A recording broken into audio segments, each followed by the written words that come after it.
இல்லைன்னா தண்ணி ஆட் பண்ணிடுங்க. ஓகே,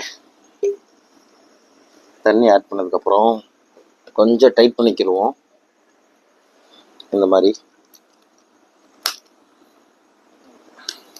டைட் பண்ணியாச்சா? டைட் பண்ணதுக்கப்புறம் குழி எடுத்துக்கோங்க. குழி எடுத்துட்டு இந்த லெமன் கட்டிங் எடுத்து இப்போது நான் இதில் இந்த மாதிரி தான் பாட் பண்ண போகிறேன். இப்படி வாட்டர் பாட்டில் வச்சு கவர் பண்ணணுன்னா முடியாதுல்ல, அதனால் நான் என்ன பண்ண போகிறேன், இந்த மாதிரி இந்த பிரான்ச்சஸ்லாம் எடுத்து ஒரு காம்பேக்டான சைஸ்க்கு டை பண்ண போகிறேன். இந்த நூல்கண்டு இருக்கு இல்லையா,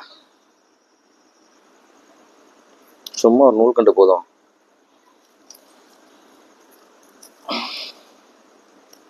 இந்த மாதிரி ரஃப்பாக இந்த மாதிரி டைப் பண்ணி எடுத்துக்கிறேன். ஓகேவா?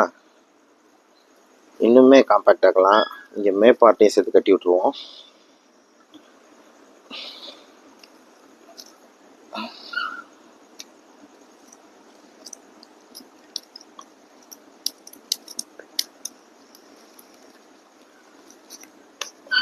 ஓகே, இப்போ கெட்டியாச்சு. எப்படி ஆயிடுச்சு பாருங்கள் ஜம்முன்னு. எதையுமே உடைக்கல வைக்கல, லைட்டாக பெண்ட் பண்ணி கட்டியிருக்கேன். இப்போது இந்த தேன் இருக்குல்ல, தேனில் நல்லா மிக்ஸ் பண்ணிக்கிறேன். மிக்ஸ் பண்ணது இங்கே பக்கத்தில் இருக்கட்டும். இந்த மாதிரி ஒரு சின்ன ஸ்பூன் எடுத்து தேனை உள்ளே ஆட் பண்ணிக்கிறோம்.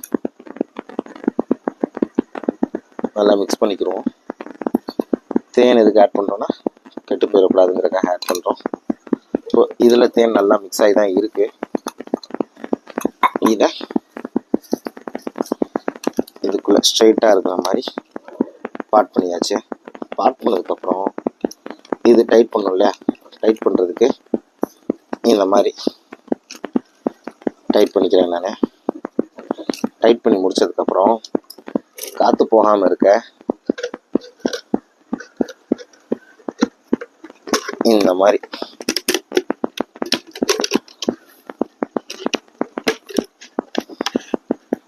ஆட் பண்ணிக்கிறோம். பண்ணிவிட்டு வேறு பாட் மூடிடுவோம்.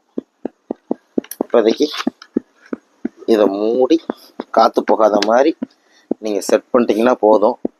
தண்ணி ஊற்றுறதுக்கு மட்டும் திறந்து ஊற்றினா போதும். அதுவும் தண்ணி ரேராக தான் ஊற்றுற மாதிரி இருக்கும்.